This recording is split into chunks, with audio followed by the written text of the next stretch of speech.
Fala pessoal, tudo bem? Boa tarde, bom dia, boa noite, né? E hoje o assunto é polêmico. Iremos fazer uma entrevista, iremos ver, né, essa parte de que Napoleão Hill começa a comentar sobre a entrevista dele com o... Isso, entrevista com o bichão, com o diabo, né? Então, pessoal, vamos falar hoje, né, desse assunto bem polêmico, mas bem interessante, que foi a entrevista de Napoleão Hill, que ele na época foi julgado ser incoerente na época, né? Então, antes disso tudo, deixa um like, compartilha pra galera aí, pro pessoal, para que eles possam também conhecer esse conteúdo e ajudar a isso servir para eles uma alta ajuda. Beleza?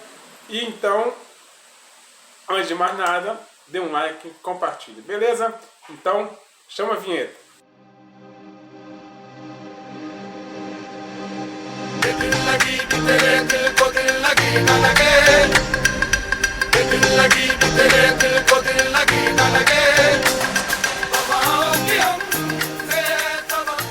Então, pessoal, esse é a nossa continuação da leitura, né, em que a gente está conhecendo um pouco da experiência de Napoleão Hill, tá, sobre o sucesso e fracasso, tá?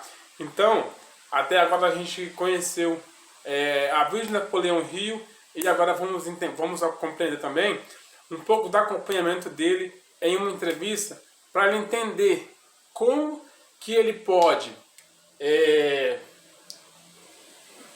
fazer para ajudar as pessoas a identificar o que elas devem ou não fazer para que não fracassem, para que consigam ter um benefício, um sucesso na vida. Beleza? Então a gente começa agora numa leitura bem interessante, bem rápida. Estou bastante empolgado com essa leitura e eu estava esperando muito. A gente gosta muito de estar aqui com vocês, lendo e conhecendo um pouquinho, dividindo com vocês esse conteúdo bacana, beleza? Então a gente continua aqui uma estranha entrevista com o diabo. Enquanto você estiver lendo a entrevista com o diabo, você reconhecerá, a partir da breve descrição que dei da história da minha vida, o esforço desesperado do diabo de me calar antes que eu ganhasse reconhecimento público. Você entenderá também, após ler a entrevista com o diabo, por que a entrevista tinha que ser precedida por esta história pessoal. Então, já de começo aqui, a gente já entende que ele tem uma entrevista, né, com o diabo e ele começa vai ter, né, questionamento da parte dele, o diabo, que busca um pouquinho do que ele passou, da persistência que ele teve na vida, entendeu? O que nós vamos passar a entender à frente aqui, que ele não se conteve, não se paralisou, não, como se diz assim, não olhou, não se deparou com um obstáculo e desistiu. Ele persistiu. É isso que ele tem de diferencial, que ele mostra o diferencial dele nesse livro, nessa leitura. Então, continuando aqui, antes que você comece a ler a entrevista, eu quero que você tenha uma noção bem clara do tipo de ataque que o diabo fez comigo. E lembre-se de que foi esse ataque final que afortunadamente virou o jogo, fazendo com que o diabo ficasse sem saída e tivesse que se confessar. Então aqui ele passa, né, nada mais nada menos do que o que aconteceu com ele. Beleza? Esse trabalho do diabo começou com a crise de 1929, por meio daquela feliz virada na rodada da vida. Perdi 600 acres nas montanhas de Catskill. Meus rendimentos foram a zero. E o Ahriman National Bank, onde todos os meus fundos estavam depositados, quebrou e com ele se foi todo o meu dinheiro. Antes que eu notasse o que estava acontecendo, me peguei no meio de um furacão espiritual e econômico que se desenvolveu como numa catástrofe mundial, de tal força que nenhum indivíduo ou grupo de indivíduos poderiam suportar. Enquanto esperava a tempestade passar e todo o medo que estava espalhado ceder, me mudei para Washington, a cidade onde comecei a trabalhar após meu primeiro encontro com Andrew Carnegie, quase um quarto dos séculos antes. Esse Andrew Carnegie, para quem está acompanhando até agora, né, foi o que deu para ele como se fosse assim, deu para ele uma coisa para que ele pudesse correr atrás e superar, tá? Uma noção do que ele tinha que fazer. Parecia que não havia nada que eu pudesse fazer, exceto sentar e esperar. Tudo que eu tinha era tempo, após 3 anos de espera sem resultados tangíveis. Minha alma incansável começou a me empurrar de volta para o serviço. Havia muito poucas oportunidades para ensinar uma filosofia de sucesso, quando o mundo à minha volta estava no meio de um objeto fracasso, e as mentes dos homens estavam preenchidas com medo e pobreza. Esse pensamento veio até mim em uma noite, enquanto eu estava dirigindo o meu automóvel em frente ao memorial de Lincoln, sobre o rio Potomac, dentro da sombra do Capitólio. Com isso, veio outro pensamento.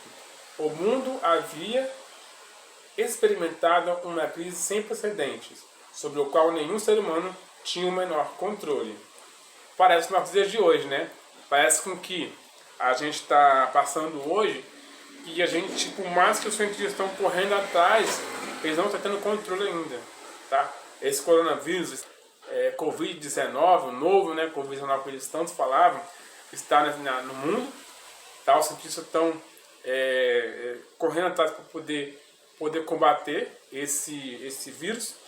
E hoje já fica sabendo da nova variante em Belo Horizonte que já preocupou os cientistas. Nova variante de agora, tá, gente? Isso subiu hoje, né?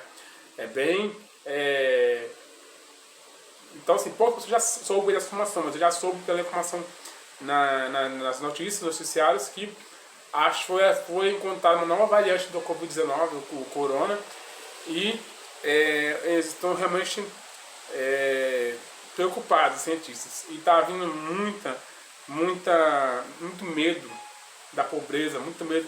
Pessoas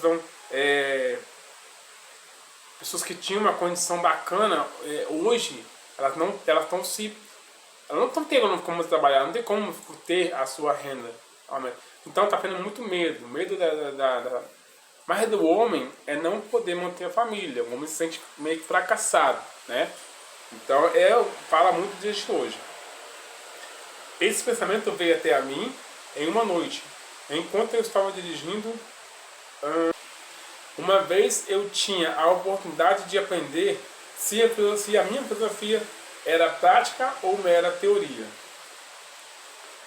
Notei também que eu estava a oportunidade de testar uma frase da minha autoria, a qual eu havia pronunciado centenas de vezes, que é: toda adversidade traz consigo a semente de vantagem equivalente. Qual se há alguma? Eu me perguntei. Foi a vantagem de uma crise mundial para mim? Quando comecei a procurar por uma direção por onde eu poderia testar a minha filosofia, fiz a descoberta mais chocante da minha vida. Descobri que, por meio de alguma estranha força e que eu não entendia, eu havia perdido a minha coragem. Minha iniciativa tinha sido desmoralizada. Meu entusiasmo havia enfraquecido. Pior do que tudo isso, eu estava envergonhado de me dar conta de que era o autor de uma filosofia de autodeterminação, porque lá no fundo do meu coração eu sabia que, ou pensava que sabia, que eu não poderia fazer a minha própria filosofia, me tirar do fundo do poço e, consequentemente, mudar a situação desesperadora na qual eu encontrava. Então ele fala aqui daquele momento em que ele falava sobre autoajuda, determinação, força, fé, foco, só que ele não conseguia, é que ele comenta, não conseguia sair do fundo, não conseguia usar tudo que ele passava para as pessoas, né? Nas palestras dele, né, de automotivação. Continuando, enquanto eu lutava em um estado mental de total confusão e atordoamento, o diabo devia estar dançando de felicidade. Afinal, ele tinha o autor da primeira filosofia da realização e sucesso pessoal paralisado pela indecisão. Então, gente, usando logo o nome diabo, né, que eu estou falando aí mesmo, que é um anjo, né, que foi expulso do céu pela desobediência, pelo a astúcia dele, né? E sempre que a pessoa se dá mal, fracassa, fale, né, vários termos usados para você não chegar a um sucesso, a um objetivo, você acha que ele fica como? Ele fica feliz porque ele não gosta do ser humano. Não gosta do ser humano. O ser humano foi feito para ser servido. Entendeu? E ele não gostou. Não, eu queria ser servido. Né? O diabo fala. Mas ele não pode ser servido. Ele é um anjo. Os anjos são usados para servir a gente. Entendeu? Deus ele passa a informação para o anjo vem e nos entrega. Nós pedimos ao anjo, o anjo vai entregar a Deus. Está servindo a nós como, né, essa ligação. Tá? O segundo título aqui, mas os inimigos do diabo também deviam estar trabalhando. Enquanto eu estava sentado em frente ao Memorial Lincoln, revisando em retrospecto as circunstâncias que, por muitas vezes, elevaram-me a grandes realizações, somente para logo depois de me deixarem cair de alturas equivalentes, um pensamento feliz chegou até a mim, na forma de um plano de ação definido, o qual eu acreditava que poderia me desfazer de uma vez por toda desse sentimento hipnótico de diferença ao qual eu estava preso. Na entrevista com o diabo, a exata natureza da força pela qual eu havia sido privado da minha iniciativa e da minha coragem foi revelada. É exatamente a mesma força que milhões de outros foram sujeitos durante a grande crise. E é a arma principal que o diabo utiliza para enredar e controlar os seres humanos. Então, né, tá falando assim dessa grande crise, né? Vamos todo comparar com agora, onde as pessoas estão se perdendo o controle, estão desesperando, né? Algumas pessoas que já têm, né, gente, de má índole, estão caindo para o mundo do crime, estão mexendo com tráfico, mexendo com roubo, as coisas assim, né? Então a gente tem que ter, o pessoal tem que ter o controle para ter foco, fé que isso vai passar, que isso amanhã voltaremos a trabalhar, voltaremos a abraçar amigos, festejar e etc, né? Então tem que, isso assim, o diabo faz que as pessoas, ele gosta que as pessoas ficam assim, tá? Continuando a lição, a leitura, e a essência desse novo pensamento que veio para mim era esta. Apesar do fato de que eu ter aprendido como Andrew Carnegie e mais de 500 outros que tiveram sucesso profissionais e pessoas equivalentes que realizaram realizações notáveis em todo o espaço da vida, vem por meio da aplicação do Mastermind. A coordenação harmoniosa de duas ou mais mentes trabalhando para o mesmo objetivo. Então, quem tem dúvida aí sobre Mastermind, significa isso. Duas mentes trabalhando, ou mais, né, para a produção, para trabalhando no mesmo objetivo, tá? Em questão de sempre de juntar, de somar. Eu havia falhado em fazer tal aliança com o objetivo de colocar em prática o meu plano de revelar a primeira filosofia individual de sucesso para o mundo. Apesar do fato de eu ter entendido o poder do Mastermind, eu havia sido relapso em apropriar-me e usar essa força. Eu estava trabalhando com o lobo solitário, como um lobo solitário, em vez de associar-me com outras mentes superiores. Um outro título, continuando aqui, uma análise. Vamos agora brevemente analisar essa estranha entrevista que você está prestes a ler. Alguns irão perguntar após terminá-la: você realmente entrevistou o diabo? Ou você meramente entrevistou um diabo imaginário?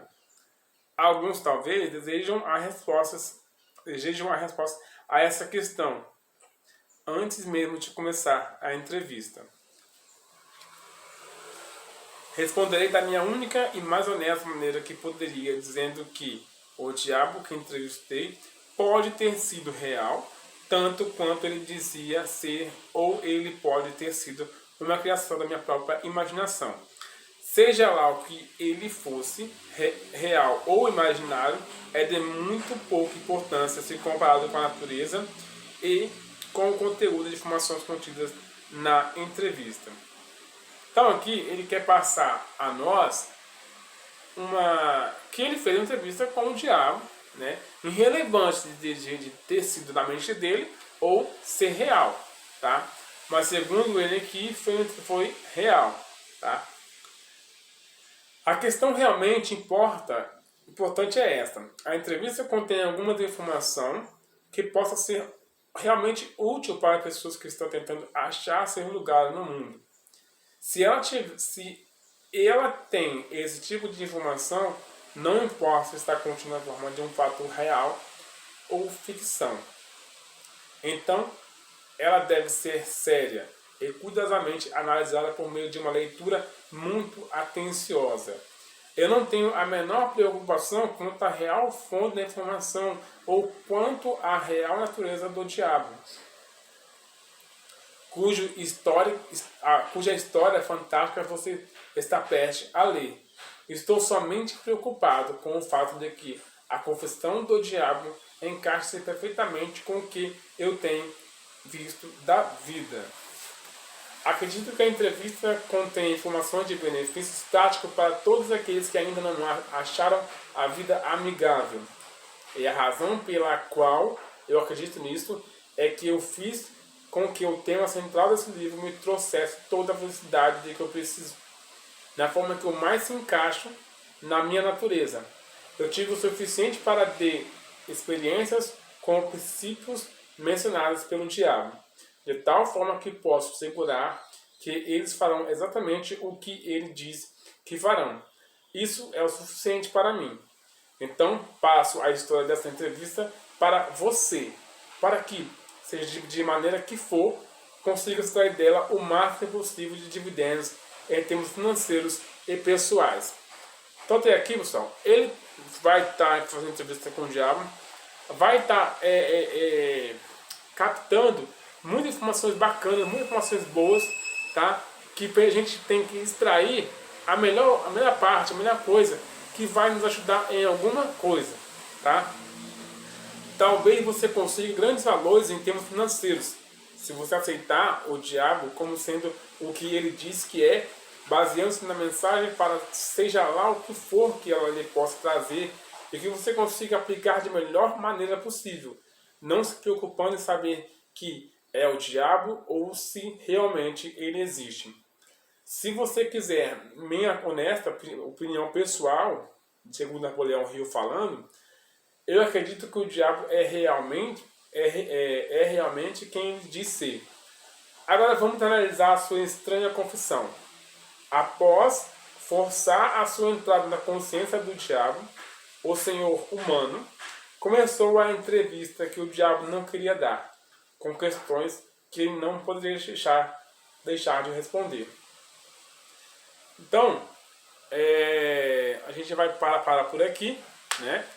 Que a gente vai começar na próxima aula, eu falando até próxima aula porque é costume da aula, a próxima leitura, aqui começa a entrevista com o diabo, né? É o próximo tópico, onde há questionamentos comentários das duas partes, de Napoleão Hill e do Diabo, que ele passou grande parte da vida dele, ele teve tudo que aconteceu ali, ele passou na vida dele, beleza? Então, a gente para por aqui, tá bom? Não leve assim, pessoal, de maneira grotesca, ignorante, tá? De pensar que a palavra do diabo isso aí é contra religião, que não sei o que lá, gente. Vamos pegar a melhor parte desse livro. Vamos pegar o ensinamento para a vida que tem nesse livro, tá? Eu não estaria lendo esse livro se ele não fosse um dos mais indicados do Brasil pelos investidores, tá? Se você for buscar lá e olhar, você vai ver que ele tem uma grande aceitação entre as pessoas de alta capacidade intelectual, tá? A gente tá lendo esse tipo de livro, a gente aprende muito, tá? Então, tem várias coisas aqui, várias sacadas interessantes que a gente pode fazer e deixar de fazer também, tá? Então, essa entrevista com o Diabo é uma coisa muito interessante, muito massa esse livro de estar lendo e estar entendendo e estar buscando não entrar com crítica, mas assim buscar aprender com algumas dicas que Napoleão Hill passa nesse livro. Independente de você pensar que aconteceu ou não uma entrevista com o Diabo, entendeu? Mas peguem a parte boa, peguem a parte que aconteceu do livro, o que aconteceu ou que vai ser comentado nessa entrevista, que você faz. Vê se faz vê se faz sentido para você, entendeu? Então, vamos pegar isso aí para a gente conseguir entender certinho e conseguir levar as coisas boas para nossa vida, para a gente conseguir identificar como que a gente pode mudar esse cenário, essa situação, tá? De novo, peço a vocês para me ajudar com que esse conteúdo chegue a mais pessoas, tá bom? Que mais pessoas possam entender, possam conhecer, possam ler esse maravilhoso livro comigo, tá bom? E aprender, tá? Que algumas pessoas, como já tenho bastante feedback de pessoas aí que me passam a informação, elas recebem uma informação da qual eu não percebo que eu passo, mas elas me agradecem por ter falado, por ter dado, entendeu? Então passe isso, pessoal, me ajude a compartilhar, passe o conteúdo, chega para mais pessoas possam conhecer, compartilhe no seu Instagram, no seu Facebook, nas suas redes sociais em geral, tá? No WhatsApp, do grupo da família, tá bom? Então, desde já, agradeço a vocês, não esquece de olhar essas partezinhas aí, tá? Dá o like, compartilha, um abraço, fica com essa musiquinha, ó. Valeu, tchau.